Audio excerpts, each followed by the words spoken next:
Чемпионат Кыргызстаныбызда жандандырып мына чоңдор өткөзүп атабыз. Бул чемпионат 2022-ден бери өтө элек эле. Кудай буйруп чемпионатка да силерге буйруган экен. Мына силер катышып атасыңар. Анан жигиттер, мен силерге айтып коеюн. Мен бак көп сүйлөп эле коеюн. Эреже боюнча силерге сүйлөп коеюнчу. Жигиттер, капитан, эки капитан. Экөөң ортодо калышыңар. Азатбай кеңер болот, ортодо калса келесиңер. Время таппай. 2-нчи, 3-нчи, 12-нчи, 10-нчы номер келбейт. Келди, удаление кетесиң. Ажылда кыйкырба, тияка чыкта, кыйкырба. Мен астыма барба, ал мен жешпейм. Ортодо калышты, ортодо калыш. Барсаңар, время автоматически токтойт тияктан.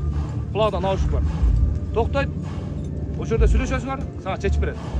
Просмотр, тиягын көр, биягын көрүп деген жок. Бул жерде тартпайт интернет. 5 калыс силерге Кудайдан бар, Кудайдан корккон кишилер 5 калысыңа карап берет ичинде. Анан чабып барып, сөгүнсөң кеттиң удаление.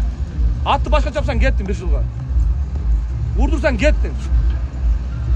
Ортодо калчы сет. 2-24-төн атыңдын чыктың, удаление. Гол сенде гол сага сала турган болсоң, голуң эсептелбейт. Автоматически жерге түшөт, 4-кө чөнөйсүңөр. Өткөндө достук менен ынтымактайды. Исхак гол салды. Достуктан жип берди, таши. Удаление, гол эсептелбейт. Мен сразу айтып коеюн. Главный атты башка чаппагыла, урдурбагыла. Бөдө кырсыгы жок. Сөгүнбөгүлө. Сен өзүңдүн досуңду сөксөң да кеттиң. Өзүңдү сөксөң да кеттиң. Досуңду сөксөң да кеттиң. Муну сөксөң вообще кеттиң. Мен сразу айтып коеюн. Баягында жок жигиттер. Бүт бар эреже бирдей. Мен өткөзүп келип атам, мына Кудай буйрса чемпионат Алайда өткөздүк, Алайда да ушул эреже. Ош шаарда да ушул эреже, Баткенде да ушул эреже иштейт, Көлдө дагы, Нарында да, Таласта да бар. Бир эле эреже.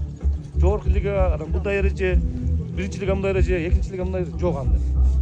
Ойлоп жүрбөм. Улактын салмагы 30 кг. Мен жасатып келдим, жакшы улак, азыр улактар семиз, Нооруздагыдай эмес, жакшы. Сынбайт, шыйнактар. Дагы эмне сурооңор болсо берилет, эки капитан. Эмнени айтасыңар? 15 мүнөттөн 3 тайм. Ортодо эс аласыңар, коет. Только капитан барасыңар. Капитансыз эч ким барбайсыңар.